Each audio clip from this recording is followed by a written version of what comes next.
So according to my computer, it's at 9:30. How many people we got on?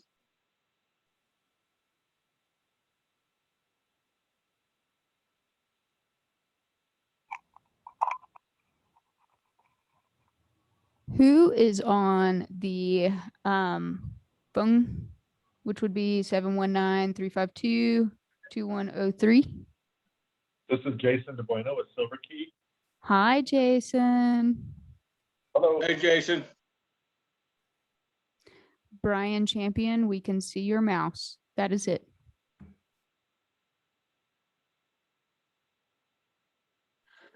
Who do we have? Do we have a quorum?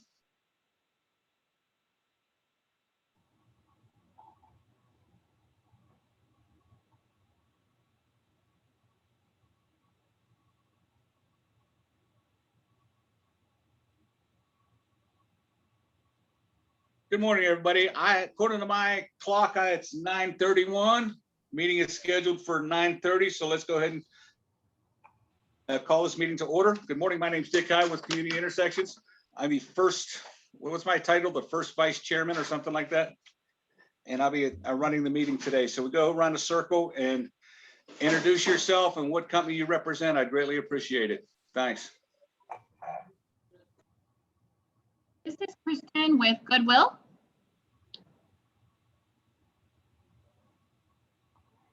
Good morning, Dick. This is Brian Champion. I'm attending on behalf of Jacob Madsen. I represent Mountain Metro Transit. Regrettably, I'll be here for a half hour till 9:30, at which time I'll have to log off the meeting. Thank you, Dick. You're welcome. Okay, I'm Sharon Brown. I represent the city of Fountain. I'm Glenn Kraus with CDOT.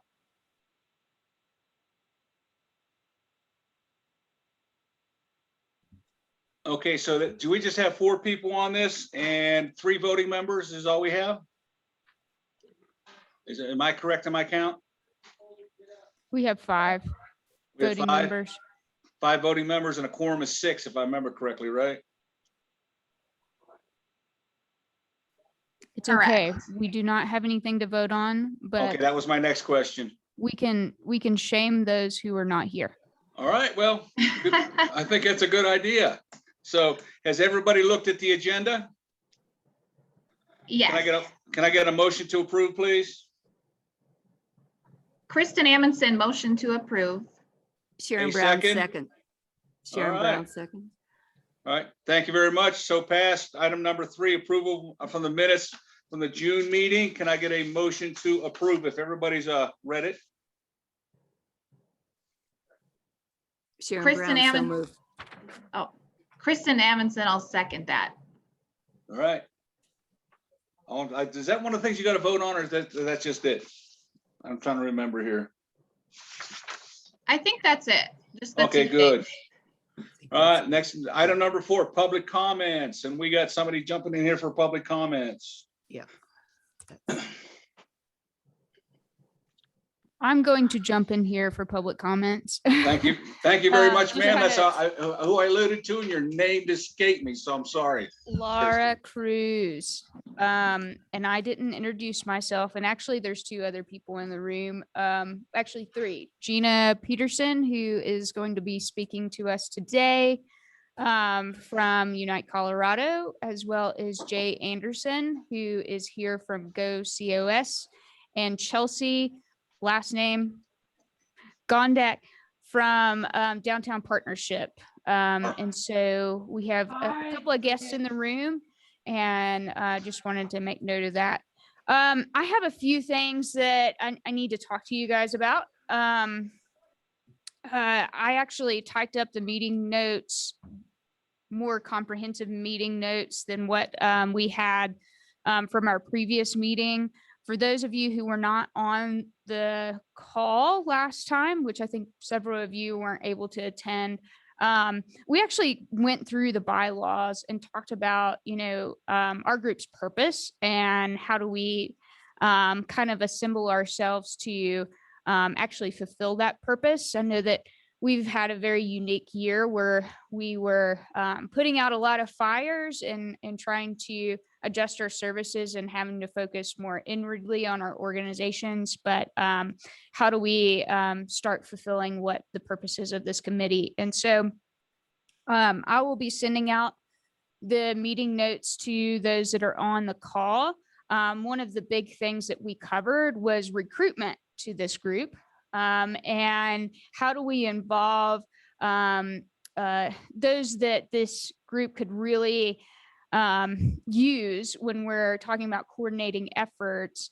So having more people in the room to talk through, not just from the specialized perspective of specialized transportation, but also general public transportation, as well as bike and pedestrian transportation, and how do we start connecting these dots.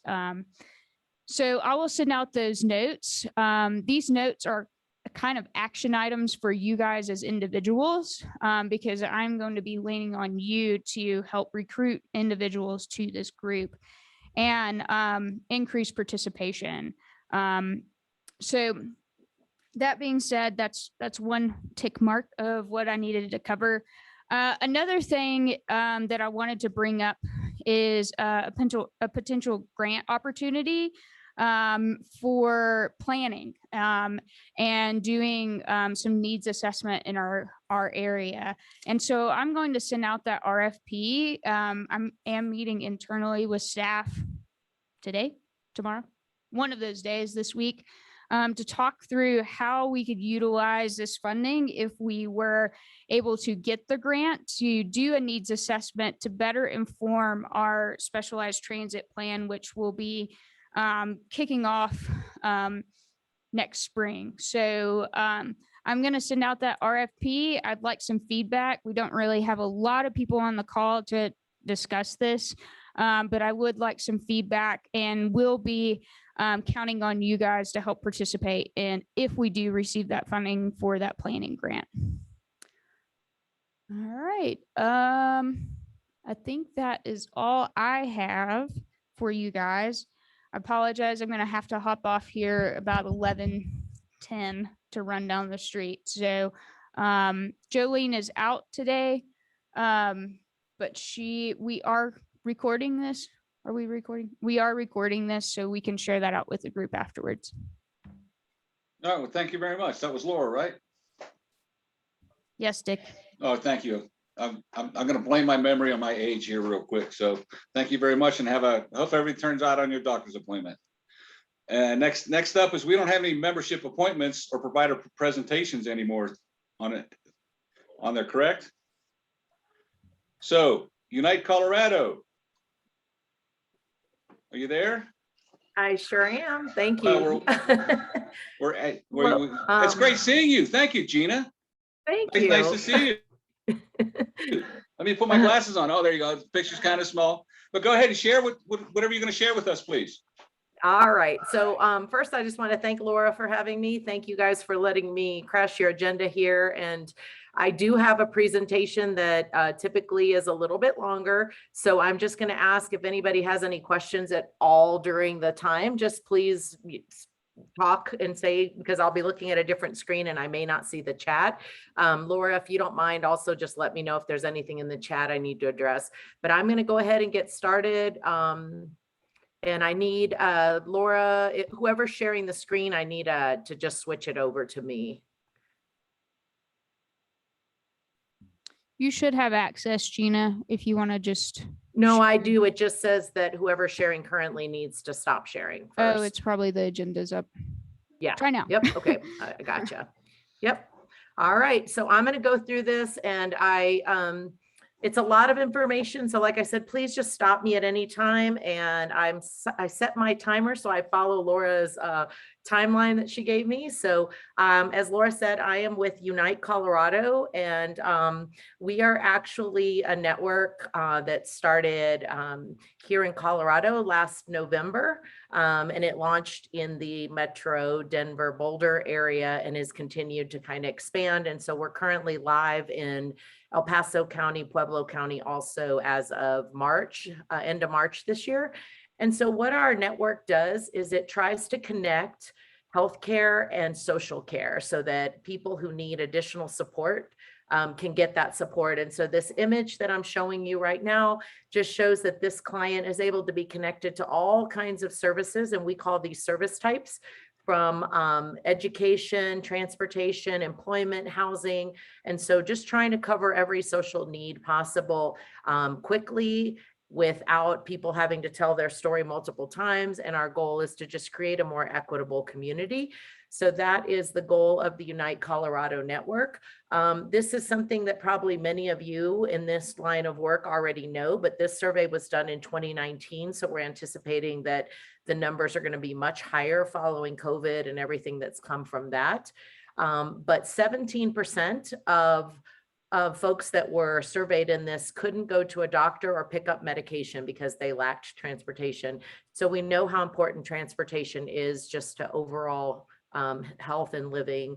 So Kaiser Permanente has funded this network in Colorado. Our model throughout the country is we have either funders or we have some investors that allow us to go into communities and make this platform available for free to all community-based organizations, safety net, healthcare centers, smaller primary care practices. We have some Department of Health and Human Services that are on the platform that also get free licenses.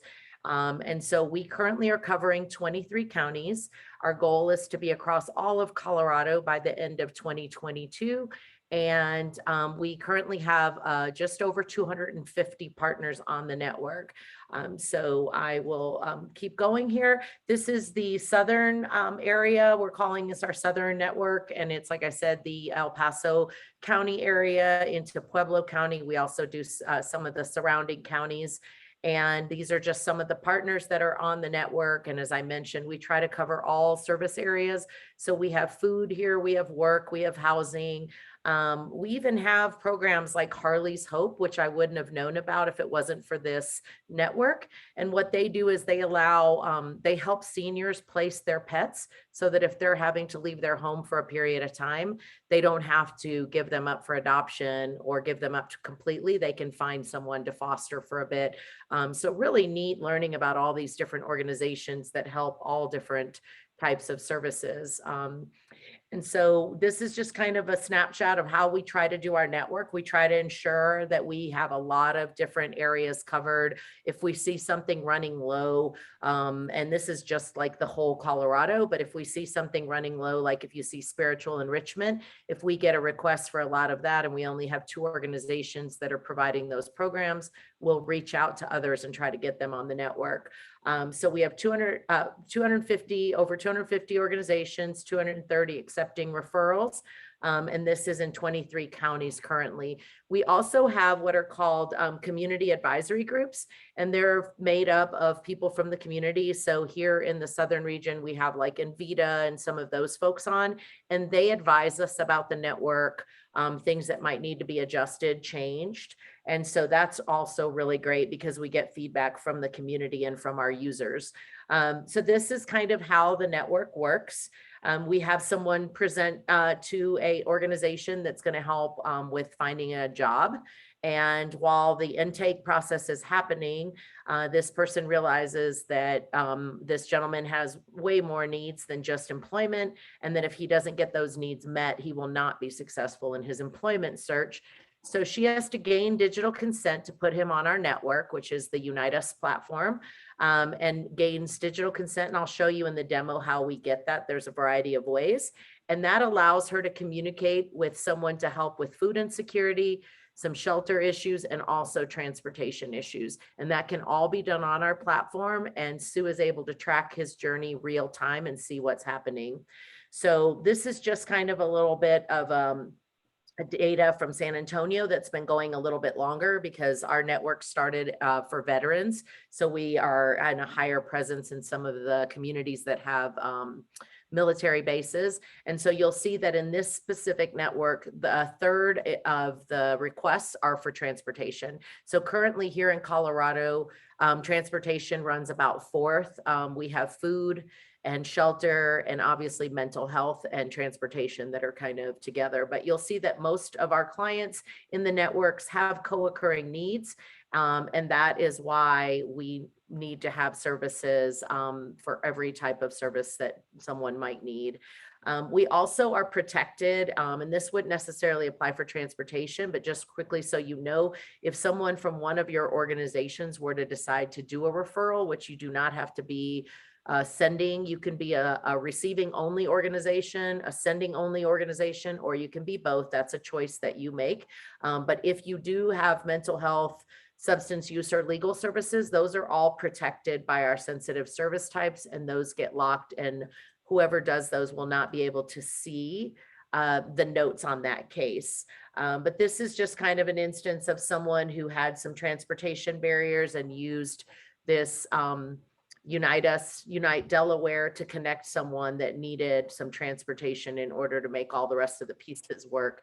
So, so anyway, that is a little bit about the network. And then I wanted to go ahead and show a demo. So while I'm switching over to the demonstration, does anybody have any questions on the actual Unite Us or Unite Colorado platform? Yes. I noticed that you have only one school district involved, and that's District 8. It's the Fountain Fort Carson District. Are any of the others, and exactly what is the role of that Fountain Fort Carson? Well, those are not all the organizations because we can't put all the logos there. That's just showing you, like, you know, that we have a lot of variety in the types of organizations that join the network, but we have other school districts across the state of Colorado that are members of the platform. And then right now we are talking to Harrison, District 2, D11. So typically what happens, like in District 2, who I'm working with is the head of their social work group, and they will get on. And if a student needs something, like, let's say, for instance, maybe there was a fire or something happens in a household, they might need furniture or clothes, they could refer them to the Goodwill. So there's a lot of different ways that school districts use it, but it's mainly, you know, for students and their families for services. So, but we do have quite a few school districts, just not here in this area. We just launched in March, and so we're slowly adding some, and a lot of them wanted to get through COVID and have the summer to prepare and be ready to go in September when they get back to school. So we expect that we'll have some more joining by then. Sharon, that brings up a good point. I came across Unite Colorado at the CASTA conference. This is my first time hearing about it. And as Gina mentioned, it started in Denver and it's working its way down. But as we kind of learn a little bit more about this program, not just from a transportation perspective, but just an overarching, you know, helping others with, you know, social determinants and those types of things, that this kind of is something that as we learn it can also teach others about it. And potentially it's something that you could take to the Fountain District and say, hey, this is something we need to be a part of. Well, the Fountain District is, I'm not in Fountain School District. I'm in the city of Fountain, but not Fountain School District. But I'm in a District 3, which is Whitefield. And I was just thinking, and I taught in Harrison, so I know the needs there. But yeah. So I was just interested that you had just the one. So thank you. Yeah. Like I said, we just put logos of, like, you know, areas to show that kind of the network, what we call network health, ensures that we have a really robust network. So if we see that we're missing a category, we try to get those added right away. So, like, for instance, mental health, we've tried to really make sure that we have mental health providers because that's been such a need in our network in Colorado.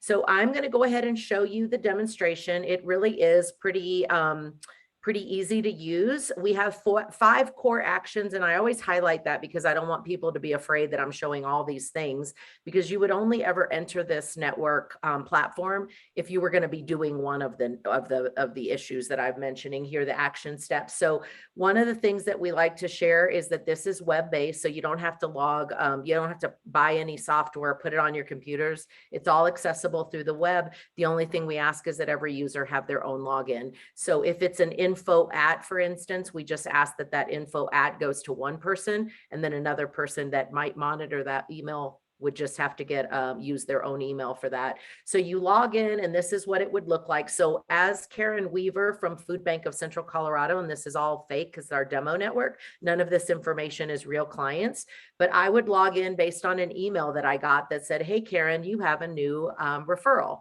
And so when I come to the dashboard, you'll see it says Food Bank of Central Colorado homepage. My name is Karen Weaver in this network, and I am seeing that I have 11 new referrals, 1 assistance request. Well, I'll explain what that is. And I have 2 open cases that have yet to be closed, which that just means that we need to gather whatever that conclusion was. They were placed in a housing, they were given SNAP benefits, whatever it is, we want to know the outcome because we're trying to also see if this referral system is helping people get healthier and get connected to services. So I can scroll down and see the timeline. It looks like a feed from any kind of social media or anything where it would show you the date, what happened on that date, who acted on it. And so you can follow that and see what your organization's been up to. And I am going to quickly go now to my first action, which I can do, which is create a referral. So I'm going to create a new referral. And all I need is first, last name, and I need a date of birth. And last time I made my person 100 and something, so I need to make sure I check first. So I'm going to search my records for anyone with this name because we don't want to duplicate any clients. So it's given me a name of someone they thought was close, but it's not the same person. This is in Hawaii. So I'm going to say, nope, this isn't the right person. I could have either used this record if it was the same or create a new client. So now I've got my client. Social security number is just there because we did start as a military network and they were gathering that, but that you can see is not a required field. I can leave gender undisclosed, but I prefer to make sure that I'm gathering good data. And so that way I can grab this information really quickly from this person. And so I got all of his information on race and ethnicity. I'm going to get contact information.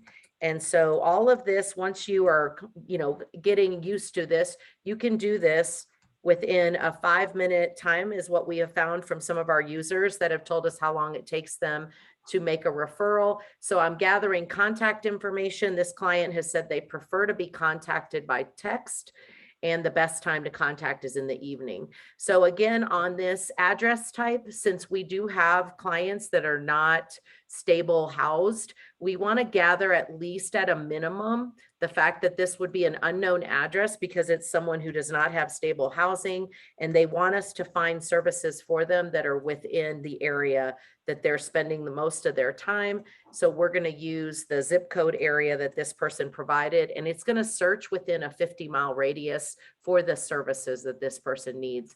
So I am from the food bank and I am going to choose transportation just to see here what we have. So under transportation, you'll see that I have ride coordination, transportation expense assistance, and transportation passes and vouchers. So I'm going to try ride coordination and see what comes up. Remember, this is a fake network. So some of these we've just added that may or may not be in the network. So right here, you see sort by distance, and I can find whatever's available. And Senior Services of Central and Southern Colorado is my closest, but I want to show you the browse map feature.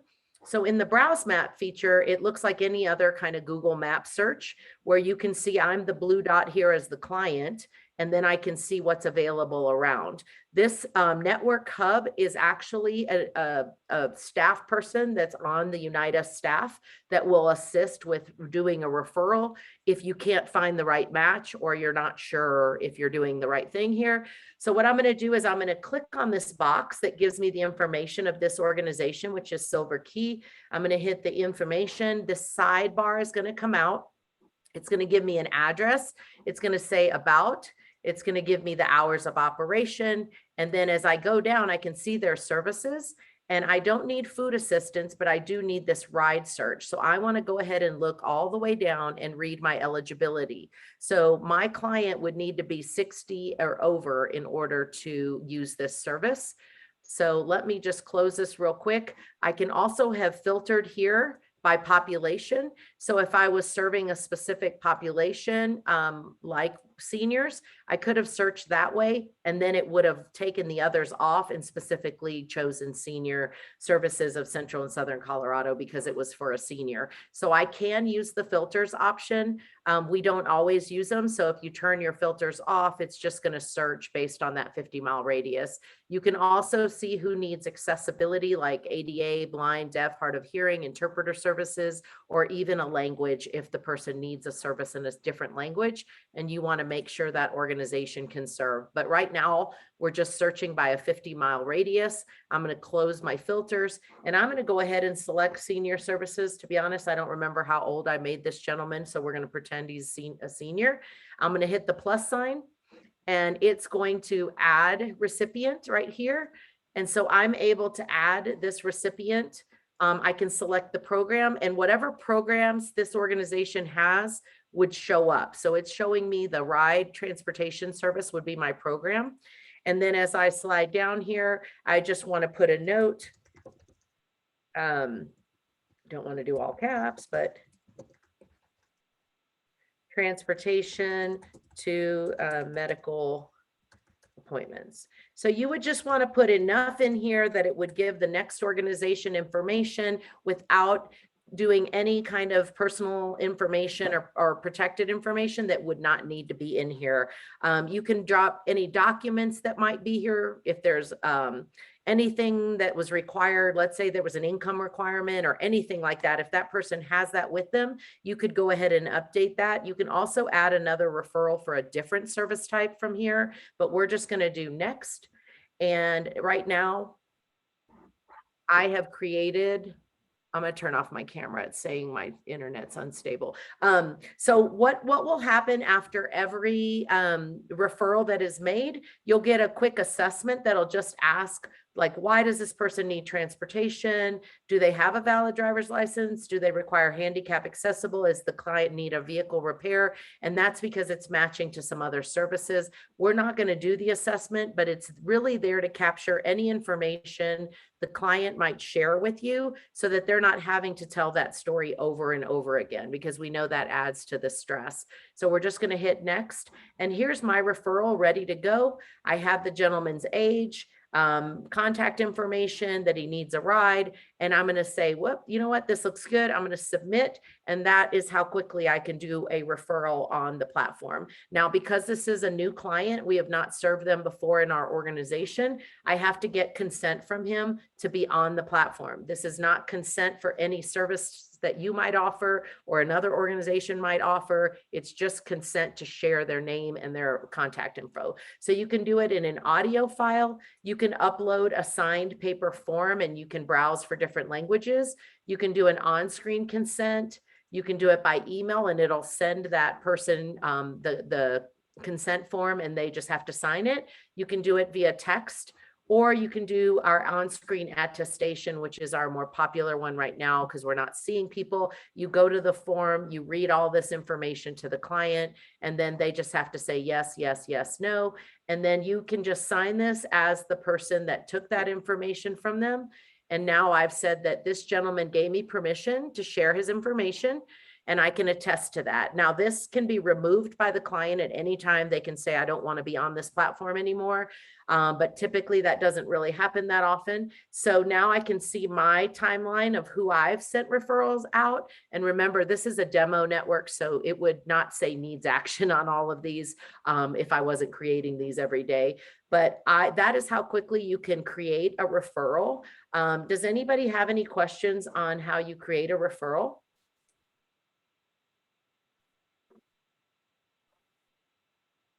All right, well, I'm going to go take action on a referral. So this referral was sent to me and Sharon needs SNAP benefits. And if you look at take action, I have a lot of options. I can accept this and say, yes, I'm going to work with this client. I'm going to enroll them in our SNAP benefits program. Or I'm going to close the referral because when I go in, I notice that this person is either not eligible. So if I do unresolved, I can say that the client was ineligible for SNAP benefits. They declined the services. It was a duplicate record, whatever it might be. But we want these to come to a resolution no matter what, even if you have to not accept it. So on a resolution where the client resolved it themselves, we would also just capture that. You can also go to hold if you need more information. You can reject it. And if you go to rejection, we want to know why. So if you say not eligible, then that would alert our network health person to reach out to Karen Weaver. and let her know that, or whoever sent the referral, that they didn't look at the eligibility. So like if I had sent that client earlier and if he was only 46 and they only serve 60 and over, they would have to say the client is not eligible. So we do follow up with people to either make sure the eligibility is clear and understandable, or that the person is actually looking at it that sends the referral.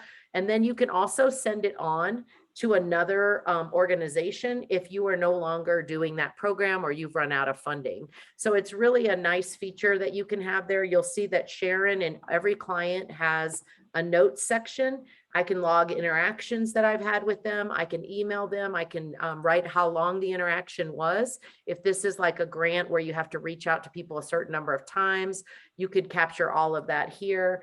And then they're going to have their own referral timeline for anything that's happened. And so you'll always have that information about any of these clients. You can go and look at their face sheet, and that's just their bio. And it'll show you that, one, I have consent, all the information about the person and who's on their care team. So the care team can be a family member, can be physicians, it could be anybody that's doing work with this client. If it was a young person, like in a school, the parent or guardian could be on the care team also. And so then you can just kind of, again, you can message the client, you can show services provided and the amount.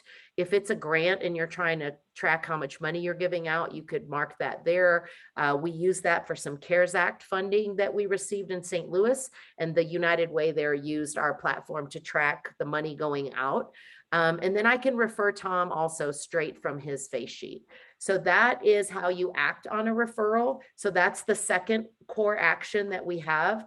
One thing we just added recently that I do want to demonstrate is this assistance request, because I think it could be very helpful in the work that you guys do.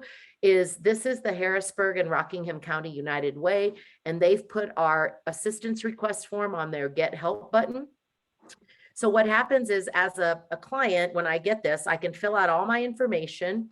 It's going to ask what I'm looking for, what types of services. And since it's the United Way, it pretty much is listing everything on our platform, and then describe the request. And then again, they're going to be able to go look at the consent and sign it, and send it back up and put it in here that shows that they signed and they got that. So what happens is, once the client fills this out from your website, then it will end up in the dashboard. And you might have noticed earlier, this one assistance request came in.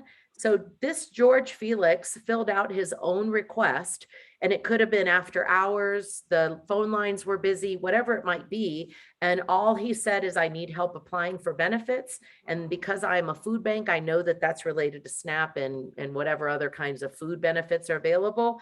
And then I can reach out and send him a note. I can do, whatever it is that I need to do with this assistance request. But one of the things I found in getting ready for this presentation, actually, I'll show you that in a minute. There's another, some questions that are related to transportation that we can gather in that form if needed. But so now we've made a referral, we've acted on a referral, we've been able to act on an assistance request. And I just want to show you this building over here.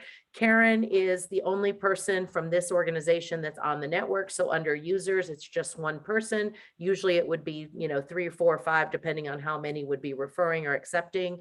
Your programs that you choose to list would be on here. They would show in green if they're accepting referrals, not accepting if they're out of network or run out of money. And then also on the organizational profile, that can be updated at any time if the hours change. We're trying to minimize the amount of stress for the client. So we want all of this information to be accurate. We send out quarterly reminders to our partners just saying, can you make sure you check your information that it is correct? And then the other thing we have that is really great is a question mark. And in that question mark, you can search by actual like subject. If you wanted to look at like, how does an out of network work? You can search there, or you can hit our little chat button. And in the chat button, our staff will answer in 5 minutes or less. And they can reset passwords. They can answer a quick question. If you forgot how to get to, say, our reporting feature or how to do it, they can show you and walk you through that. And so that's a great option, is that chat button. And I also wanted to show you how our reporting works. you can look at your population that you're serving and just get all kinds of really important data. And that's why we want to make sure you're not using the undisclosed, because if not, it won't give you the information that you need. You can do this for any time, custom time range, 90, 30, 60 days, whatever you need. You can look at services. What are the most services that you're sending out for, or that you're receiving if you're receiving only? And then it'll go those higher categories, but then it goes down to these smaller. We have over 120 subcategories under those parent types. And so it'll just show you, who you're serving. And then in network performance, we show like all of the organizations, and this is a fake network, so don't look at this, but this was our United States Central. So it has Omaha and a bunch of others, but it shows you like how many have they sent out. And we are able to see this, on a real time through another option that we have for reporting called Tableau. But this shows you, the browse map feature shows you all of the organizations that are in the network, and you can just move the map. If you happen to have a client that's needing some help in Pueblo, you can just move this around. You can do by service type if you want to search for a specific type, the number of organizations, and all the users on the platform. So I'm going to go ahead and stop and just show real quick here the training options. There's a lot of different ways. There's webinars, there's self-paced. We don't require training because it's pretty user-friendly, but we do support it in a variety of ways. And I'm also available to help with that. So the only last thing I want to show you in my last 2 minutes here is that there is let me see. Can y'all see that okay? I know it's a little bit smaller. But this is something that one of our partners had some of these questions added to the assistance request. And so it was specific to transportation. This one gets emailed, but if we did it as part of, say, the assistance request, it would just load right into your data. And so, one of the things that I was mentioning to Laura, that's one of the reasons that I was very happy to join this organization, is because a lot of times in the past when we've done these types of things, we end up with a platform that doesn't do a lot of the things that we need it to do, and yet there's not money to invest in making the platform better. And so I love the fact that as we get feedback from our partners, from our advisory boards, we put things on our timeline, on our pipeline for improvements. So down the pike right now, we're working on an HMIS integration that'll be hugely valuable. This assistance request came from some needs. We're trying to add bus routes onto our mapping feature so that we can see buses that would help people get to places.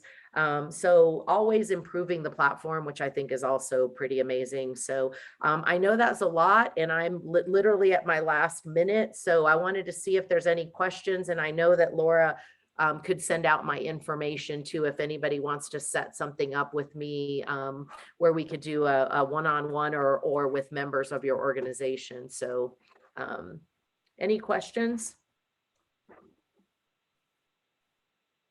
This is Jason with Silver Key. I appreciate the presentation. I do have a question. We, at this point, have not signed up to be part of the system for a myriad of reasons that I'll explain later. But that's not to say that others shouldn't. It's just that we're in a little bit of transition at Silver Key with our IT systems and the way we manage care coordination. That said, I was just wondering, where is the information feeding from, like the example you just gave about the Silver Key referral, because that's not current and accurate. Is that drawing somewhere from our website, or is there some other resource that you're getting that detail from? No, it's just, it's our demo network. And so we just have like made up organizations or other information that was put in there from the types of services that we knew would be valuable on the platform, but it's a demo network. So like there's a fake goodwill in there that's out of network, just to show, and I didn't show you that, but just to show what it looks like. If let's say on the real platform, there was a referral to Silver Key, it could still be made out of network, and all it would do is give them a little bit of information that was loaded into the system that just has like Silver Key. Oh, my alarm's telling me I'm done here. but it would just give them the information in like a brochure type of format, either via text or email, or it could be printed off for them. And all it would have was it would say Silver Key, it would say your address, and whatever information is just available like out on the website. Great. Thank you so much. I appreciate the update. Any more questions for Gina? I want to Yeah. make a comment. This is Laura. So one of the things that we talked about last month was how do we grow our collaboration between specialized transit providers, but I also want to stick in there non-specialized transit, so just traditional transit providers. And I recognize that there is already a lot of collaborative activities going on, specifically within our specialized transit group, who work with the AAA, as well as receive some 5310 funding as they were on the Route Match platform and able to share rides and those types of things. But how do we incorporate others? And that is one of the questions that came up this past month, and talking through some potential options of how this group can better connect with each other through a free service, which is something that I know is hugely on people's minds, and being able to make some of these more higher investments in some of these networking opportunities. But this is a free service that is provided by Unite Colorado, as well as through Kaiser. And so how can we utilize a platform? How can we inform Unite Colorado on how this platform could better work for this group? I think would be helpful. And one other thing I want to put out there is, if we are there's different options on this platform. So you can just be a sender of a referral. So that means you're not accepting referrals, but say, for instance, you have people come into your facility and they need food assistance or they need transportation assistance. You can send referrals, but if you're a closed type of enrolled program and you're not accepting referrals, you don't have to be a acceptor. But you can also be just an acceptor of referrals, which means, say, for instance, somebody shows up to a hospital, which is the hospitals and the healthcare networks is actually who Unite Colorado started this out with. Say, for instance, somebody shows up to a hospital and is being discharged and needs transportation assistance. Well, if that hospital had you guys on the platform and they could make a referral within this platform directly, it could be a win-win for both the client as well as you as an organization. So I want us to kind of think through and sort of marinate on how this may work within our group as a possibility to better connect us, but also connect other providers of different services to what we do. So I just thank you, Gina, for participating today and sharing with us today. And I'm sure that we'll further discuss how we may be able to work within the Unite Colorado to provide more options through the platform as we move forward. I appreciate your time. Thank you. And if anybody needs to reach out, you can just get my information from Laura and we can set something up. So thanks again for your time, and you guys have a great rest of your meeting. Thank you, Gina. Appreciate it. Jay, are you still there? Yes, I am. Okay, I believe you're up next with Metro Metro or whatever you're going to brief us on. I apologize. I don't remember or don't know what it's That's about. all right. Whatever. I'll just do what I do, and hopefully it'll be relevant. So I am going to try to grab the screen, if you don't mind. Great. Looks like this is working. So yeah, hi. My name is Jay Anderson. I'm with the City of Colorado Springs Office of Communications. Cool.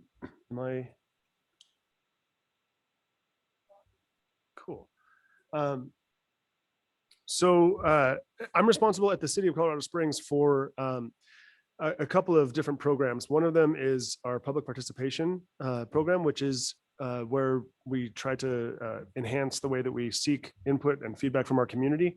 Another one is this GoCOS program. And this is what I'm going to show you today is it's a mobile app. So kind of staying within the theme today, apparently, of demonstrating technology. I'm going to show you the city's app for requesting services from them. So if you think of this as a pothole reporting app, you're not far off. You're not wrong. Potholes are a huge request, a huge volume request that we get at the city. But if you think about that service of just somebody needing something done at a location and reporting that location, a couple bits of data and maybe a picture or something and sending it to the city where we would track our performance against it. If you think of that sort of in the abstract, it's not, potholes are a good example of it, but this is a way of requesting service from your city. We don't build sensors into our roads that tell us when a pothole happens or a crack. Same with our park benches or any of our infrastructure in the city. We rely on our community members. Our community members are our sensors. And so this is just a way for you to tell us, hey, city, I know that you do this thing. I need you to do it here. So what I'm showing on the screen right now is a little animation that we use on our social media. But then on the right side, we've got a person holding a phone and is showing the initial screen of the GoCOS app. It's actually showing it in Spanish. And the reason I'm doing that is to demonstrate that whatever language your phone is in, this app is translated to that. So if your phone is in Portuguese, the app is in Portuguese. When it comes to our agents, it's machine translated. We respond in English. By the time it gets back to you, it's translated back into the native language of your phone. So we're trying to include all members of our community. This app is also compliant with all the applicable ADA requirements. So it responds well to screen readers. If you use that, this app can you can interact with it using some of the technologies that are built into your phone. This is also present on our website. The same system is used all over our website for contacts and for reporting of different requests. So you can go to the planning department and it says, do you want to request a pre-application meeting? So you have a bit of property that you're looking to develop, but you want to set a meeting with a city planner. Again, this is just a way to initialize that communication back and forth. You can say, I want to talk about this property. This is my contact information. Send it in. Somebody from the planning department that gets put into their queue, so we can actually perform against these requests, and we can know where we're meeting our service level targets and where we need to maybe apply more resources or talk to our people about how they respond.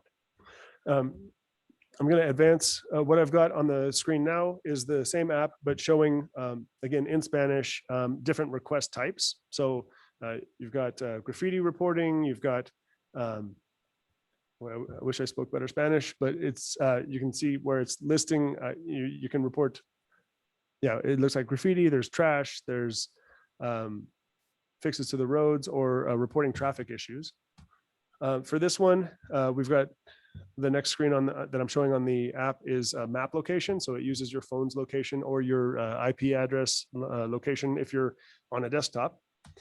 And then you can also add a photograph. So what I'm showing here is a park bench that's all graffitied up, and we're reporting that. And then when you get it successfully reported, there's a confirmation screen that says, thanks for reporting this, we'll be in touch. So that's kind of the basic function. Like I said, if you think of it as a pothole reporting, you're not too far off. But I've got a screen up now showing accessibility and inclusivity. So the HTML code that I'm showing at the top there, the point of that is that we're using the title tags and other tags to make sure that on the city's website, when you encounter this, if you're using a screen reader, it does read through and tells you what's going on. And then machine translation as well, using Google services. That's pretty much what I I got ahead of myself and described all the accessibility and inclusivity efforts. If we look at what apps have or what requests have been filed, this app went live in November of 2019. If you remember the last 2 years or so, that was right before over that winter, and then in March when we went into isolation and quarantine situations. So at the time when the city needed to take a lot of its services online, we had a brand new app that was there to serve us in doing that. As we launched the city services that could now be done online, we had an app that was in place in the past to report potholes and this kind of thing. And in 9 years, we got about 30,000 requests. And then in 2019, when this was launched until about now, so a little over a year and a half, we've had 46,000, pushing 47,000 requests. So in about 1 year of the new app, we did about as much volume as the previous 9 years happened in the past. And that was largely due to us taking new services online. So things that you couldn't do before, that you had to come into the city administration building, now you can do them online, which was very convenient in 2020 and this year as well. But if you look at the types of requests that we get, the top in volume is neighborhood services code enforcement. So the highest volume request that people file is telling on their neighbors for trash, or for junky lawns, or vehicles on their property, that kind of thing. Which is nice. If we're going to get that many requests, it's nice to be able to have those automated, because that group handles a high volume of requests. The second highest volume you can see here is potholes. And then the planning pre-application meeting that I mentioned is also there. So then as we get into all the smaller ones, this pie chart that I'm showing gets down to some really granular items that we've gotten very few of. But it is important to offer these different types of services online. And we're always standing up new request types based on a request from city staff to say, hey, can we do this service? We do this service in a routine fashion. This is a good candidate for standing up a request type. But we have over, I kind of feel for Gina, who did the previous presentation talking about the different types of services that you can request. And she said, we've got over 120 or 160 different types of requests that you can file through that system. We have about the same. We have about 180 different types of requests that people can file to request their city do something. And that can be anywhere from the Cora requests, requesting records from the city, to sidewalk damage, to requesting that curb cuts be implemented in a location so that they can get around the city. All those different requests are routed and responded to differently. We have different assignees inside the city, but what we're trying to do with this is avoid a lot of that. You call somebody and then they say, well, that's not me, I'm going to forward you to the right person. And when they do, that person is inevitably on vacation. So you leave a voicemail and who knows if you ever get a response. What we're trying to do here is make it intuitive and simple for the community member, but then also get it to the right person on our side so that city staff can do the job that they're there to do. I'm showing on this screen the home screen of this mobile app. On the left side, it has a big GoCOS logo and then a big blue button that says submit request. That's the basic function of this app. That's where you would start into the next screen would have you choose between the different types of requests that you want to file. But there are what are called widgets below there. So we can put city news or announcements, or some of the things I've got in there include the Story of Us, which is the Colorado Springs Pioneers Museum, a fantastic exhibit telling the story of Colorado Springs, or the 150th. So the sesquicentennial. I'm contractually obligated to mention that because it's such a big priority for the mayor and it's happening this weekend. The biggest party the city's ever seen. But anyway, so we can add several items through there. One of them that I have circled in that menu is a couple of items for transit.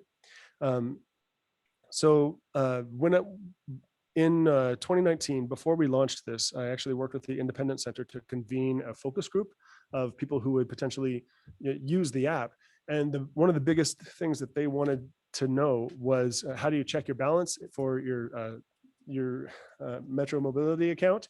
And how can we get to the Where's My Bus? If you haven't seen it, Mountain Metro Transit has a Where's My Bus application that is fantastic. It's fed real time from the GPS on the buses, and it shows you exactly a map of the city, where the buses are, how soon it's going to get to you. This MMT bus info widget on the GoCOS app links directly into that, so it opens that app in a browser. And then, so we've got some other items on here that are further down in that menu. Like I mentioned, there's about, there's somewhere between 160 and 180 different request types. Some of those are clones of each other, because we have it like, you may want to find graffiti reporting in the popular request, which is kind of at the top, or you may scroll down to code enforcement and you want to report graffiti there. So we've got the same request types show up in different locations, but that navigation and managing, sort of curating the navigation of the app is the real special sauce of making an app like this work. It doesn't work if people can't intuitively find what they're looking for. If they look for parks, or if they look for, a parking meter, for example, like a parking meter is jammed, and they look for, it starts with the word park, so they look for it in the parks department, they're wrong, but that's where they're looking for it. That their intuition is valid. I've got my messaging app showing up. This is fun. So that type of curating the navigation structure is a big part of my job. And so I think what I'm doing, so what we're trying to do, the previous application and the system that we used, the one that I mentioned we had in place for about 9 years, it was kind of based on the city's department structure. So you look in what department are you looking to contact? The planning department, because I'm trying to do a development, and so I need to talk to a city planner about that. If you don't know how the city works, it's kind of hopeless. And so what we're trying to do is focus more on a user-focused navigation system, where it says, what are you doing that leads you to want to contact somebody? Or what were you doing when you encountered that pothole, or when you saw the crack in the sidewalk? Well, we've got this big category called getting around. It turns out the city is very involved in transportation, and that's why I presented to transit on this system last week, and that's why I'm here talking to you guys, because transportation, getting around the community is a big part of how community members interact with their government. So this getting around category is kind of growing out of control, but what we're trying to do is to say, like, what were you doing? Were you in a political situation and you want to report some waste, fraud, and abuse, or you want to ask a question of city council? Great. Then that's something that we can say, I was taking part in the political processes of the city, or I was just traveling around, or I was trying to start a business, or like those different categories of activity that you would be doing when you try to, or when you got frustrated and you said, I've got to tell somebody about this and get it fixed. So we are trying to move toward that, but this is a problem for somebody like me who's been in city government for the last 11 years or so. I can't get out of my own experience, right? And so what we're trying to do with the community, and part of why I'm trying to get in front of groups like this, this is obviously a committee that cares about the community. You've already taken the step to get involved with some committee to try to improve our community. So you're already on the positive side of things. So what I've got here is a QR code and a link, and I'll send the link to everybody.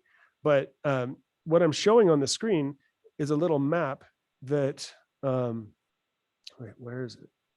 Lost it. Oh well. It's a little map. So I've loaded the navigation structure of the app as it exists now into a system that's what the QR code. If you just point your camera at the code on the screen, it'll take you to a test that I've built to test. It gives you tasks, and it says, hey, you were trying, your storm drain is overflowing. Where would you go to report that? And that kind of intuition testing is what I need to know from our community. Community members who have already taken the step to be a part of the solution, which is how I see this kind of group. And so I'd love to know from you where you would go to report different things. If you're saying, there's this tree fell onto a trail and somebody in the parks department or somebody needs to go fix that. Well, if you think that should go in city engineering, great. I'd love to know that, because I can just put one version of that request into city engineering waiting for you, if that's where enough people think that it should be. So that's what this request is. And I will send to the organizers of this meeting. I'll send you the links that are relevant. I'll send you both the link to put the app on your phone, as well as this link here to take the intuition test. So you can know that you've been sort of a part of making this app serve our community better. I think I'm at the end of my presentation with that. So I would be happy to take any questions, or put the app on your phone. Just hand me your phone and I'll do it for you. But yeah, so if there's any questions, I'm happy to talk more about this. So yeah, that's it. Okay, you'll be glad to know that most cities, one of the biggest requests are for code. And I mean, that is a tremendous problem. Yes. Having been on the Fountain City Council for 8 years, believe me. But I'm just curious, do you know how many code officers you have? I mean, just off the top of your head. I think so.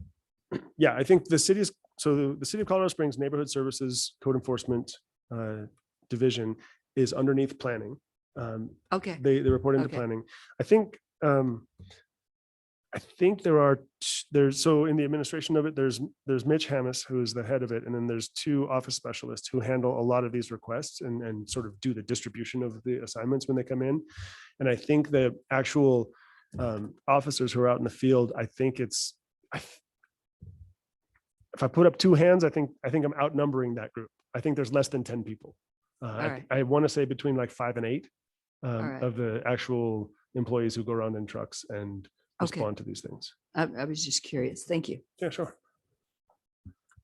I think one of the things that we as a group could be helpful with this, or help out with this, is just the reporting feature. Because I know that our group is boots on the ground, on the roads, Mhm. Dealing with trying to transport people out of their homes, and there are some barriers to that. So,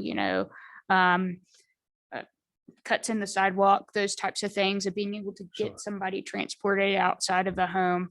But also, yeah, just running the roads and understanding some of the issues that you may come across, that this is something that maybe some of our drivers could help out with in terms of just being reporters. I think that would be helpful. And as this group works with broader programs just outside of transportation, what are some of the barriers that our constituents have in order to kind of get around? Mhm. So yeah, one of my questions that I have is, I know that you're collecting these requests, but what is your rate of being able to fulfill those requests? I think that's one of the things that I think is important, and it gets more people involved in the app if they feel like their request is being heard.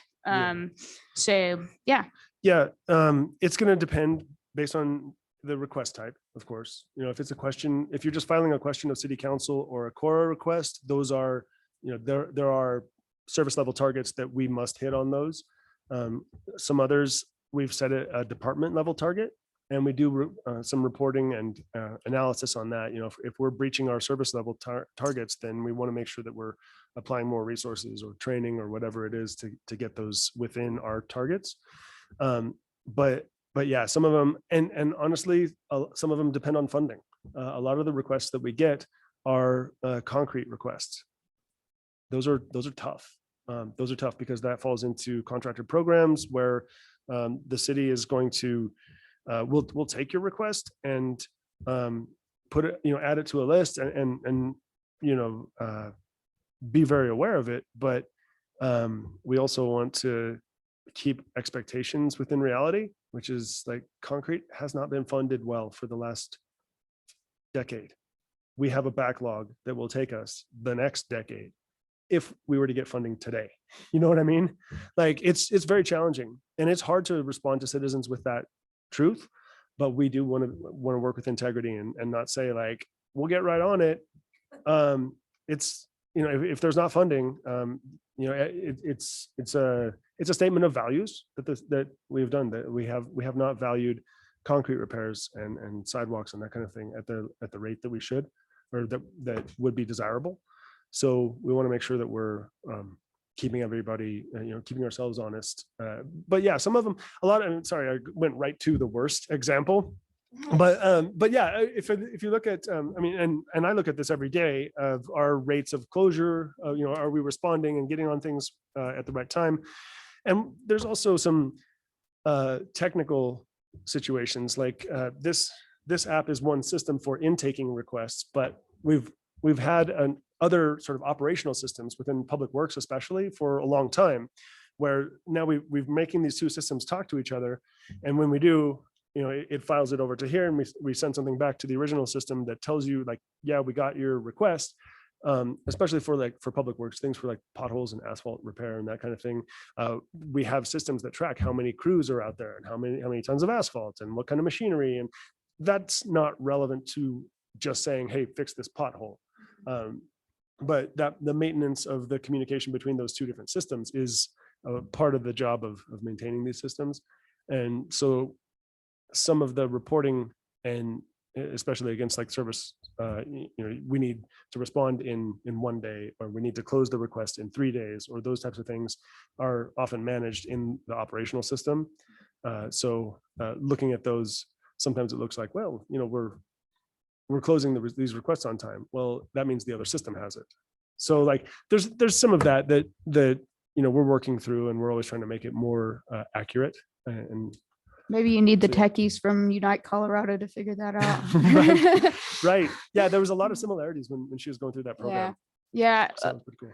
One other thing, I noticed that you had Mountain Metro and Metro Mobility, which are the same, on there. Is there a possibility, because we have specialized transportation, which is kind of that third step of, you know, those that have added needs beyond what Metro Mobility can provide, or they're outside of the service area of Metro Mobility. How do we kind of integrate our agencies that are providing those services onto the system, if this is something you guys as a city are promoting? Yeah, I think so.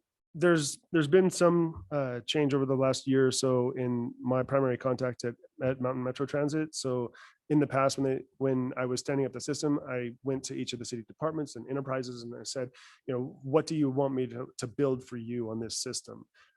So with some of the changes, it's probably time to refresh that conversation. And that's part of why I was at Transit last week, and why you have me listed as Transit, because they suggested that I come and talk to you guys. So yeah, it's just a matter of, I mean, it's funny that, you know, we're talking about technology systems, but it kind of comes back to personal relationships. And, you know, what I just need to talk to, you know, the right people over at Transit and refresh that conversation and say, you know, here's what we're offering now. What else would you like, or should we decommission any of these? But yeah, there are a couple of request types under that go to Transit, even if they're in the getting around category.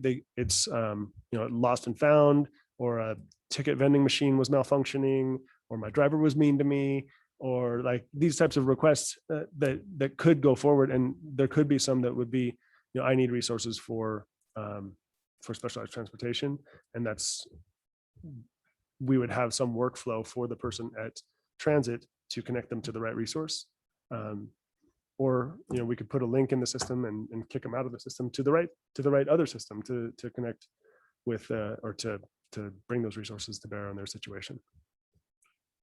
Yeah, I think talking through how that may work with some of our core providers, I think would be very helpful, because I think, you know, PPACG is now we now house the FTA dollars for specialized transportation, as well as AAA funding for senior transportation. And originally it was under MMT. That has changed over this past year. And so making for sure that we still have that connection between the city and these specialized transit providers, I think is going to be super critical. Yeah. So that's not a missing piece. So yeah, I'd like to work with you guys on figuring out how to get us connected. Yeah, that's great feedback. Thank you. Yeah, it's just establishing relationships among us so that the community members have the easiest experience possible, for sure. Cool. I am going to drop the test in the chat, and I've got the email already written to whom? Let's see, that was hopefully yeah, I'll be able to get the links to you guys for the minutes and everything. So yeah, are there any other questions? Has everybody put the app on their phone yet? I'll just trust that you all have. I do have a somewhat specific question. I know that you were mentioning that you were speaking to transit last week. Yeah. Have you guys added to the application specific for complaints about the scooters that will be coming? Touchy subject. Certainly, I certainly can. Yeah, we can create pretty much any type of request that we need. But yeah, I remember a couple of years ago when the scooters came out and people were, I mean, even what was the other bird scooters, and then Lime there was something Lime, right? And they were people were throwing them in trees, and it was, yeah, it was a mess. Yeah, for anything where we need to report those to the city, yes, we can definitely have that. And the great thing about this program is, or any program like this, is that we can then do reporting on it. So if in a year we come back and we're like, there's 700 scooters active in the city and 600 of them are up or pulled out of our ditches or out of our stormwater resources. Well, okay, that's data, right? Instead of just anecdotes, we actually have data. We can say, a lot of people have complained about, well, how many? Is a lot 5 or is a lot 500? So yeah. So would you like me to contact if, especially after taking this test and thinking of something that would be an appropriate item to include, would it be you or your office to contact? Yeah. You can just, if it's something, I mean, hopefully I would try to stay ahead of it, because I would see like, whoa, looks like a lot of people are using a general contact and they're saying we have a problem with scooters. All right, that's a signal to me that I need to stand up a request type to handle that. And then we route them to the right people, if that's code enforcement, if that's public works or whatever, just to make sure that it's that those complaints or requests are getting to the right people the first time. But yeah, that's part of the management of the system like this too, is just recognizing those trends. It will be a mess. I know. Yeah. Nashville has them everywhere. They're everywhere. Yeah. Yep. Okay. Thank you. You're welcome so much. Dick, I think we're going to move on just to kind of get moving. Sounds good.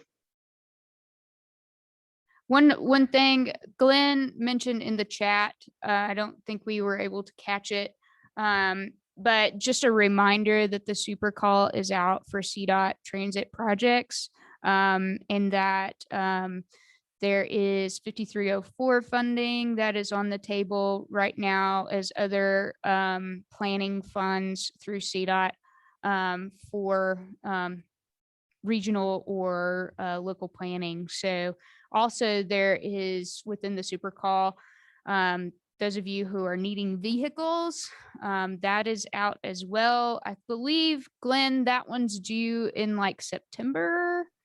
For September 3rd. Yep. So any kind of capital items through CDOT is due in September.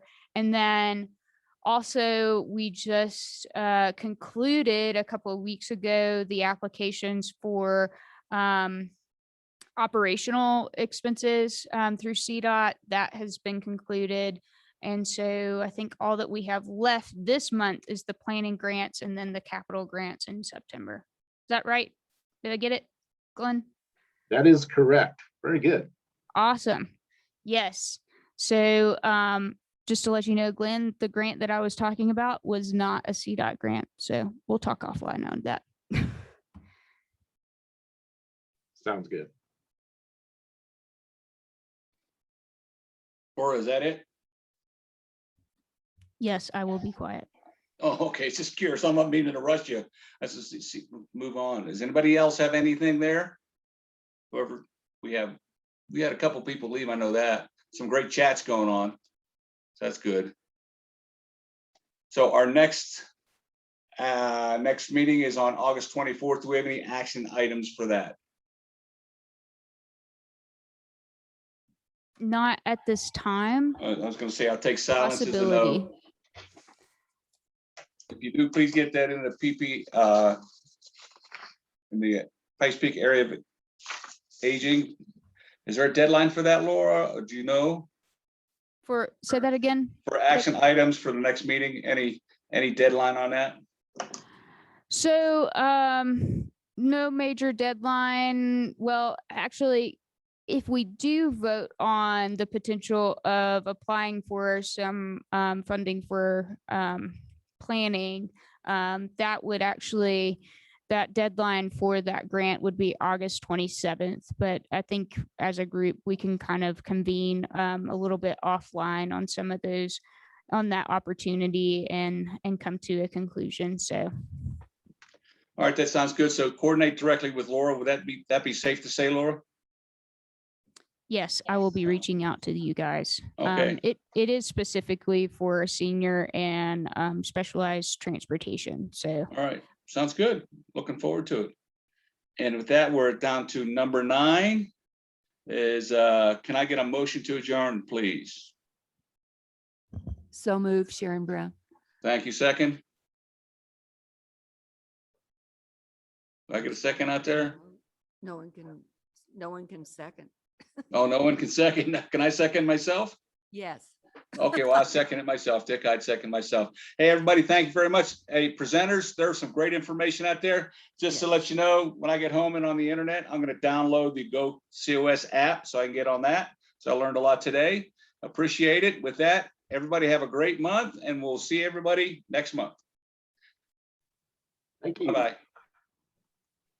Thank you.